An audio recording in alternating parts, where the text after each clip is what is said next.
Samajwadi party ने मिल्कीपुर की seat को जीतने के लिए पूरा जोर लगाया, लेकिन बात नहीं बनी। फैजाबाद से सांसद अवधेश प्रसाद ने अपने बेटे अजीत प्रसाद को जीत के लिए हर हथकंडा अपनाया। सियासी आंसू भी बहाए, वो बेकार हो गए। बीजेपी पर आरोपों की छड़ी भी लगाई, वो भी बेकार हो गई।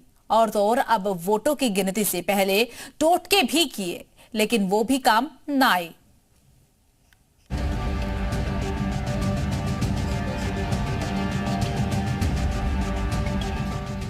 मिल्कीपुर में फतह के लिए सांसद पिता ने मन्नतें मांगी, गाय को गुड़ खिलाकर शुभ की कामना की, लेकिन ये तरकीब काम न आई। बेटा उम्मीदवार बीजेपी के प्रत्याशी से बुरी तरह से हार गया। मिल्कीपुर में वोटों की गिनती से पहले फैजाबाद से समाजवादी पार्टी के सांसद अवधेश प्रसाद थाली में गुड़ लिए गौशाला पहुंच गए। गाय को गुड़ खिलाने के बाद पैर छूकर बेटे की जीत का आशीर्वाद मांगा, लेकिन वोटों की गिनती शुरू हुई तो अजीत प्रसाद एक बार पिछड़े तो फिर पिछड़ते ही चले गए।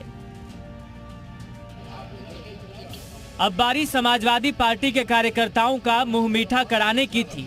मतगणना के लिए निकलने से पहले समाजवादी पार्टी के कार्यकर्ताओं को अवधेश प्रसाद और अजीत प्रसाद ने हलवा खिलाया। मुंह मीठा कर आईडी कार्ड देकर सबको वोटों की गिनती के लिए रवाना किया, लेकिन किस्मत यहां भी दगा दे गई। शुभ खबर विरोधी बीजेपी के पास चली गई। अजीत प्रसाद के लिए किए गए शुभ उपाय काम न आए।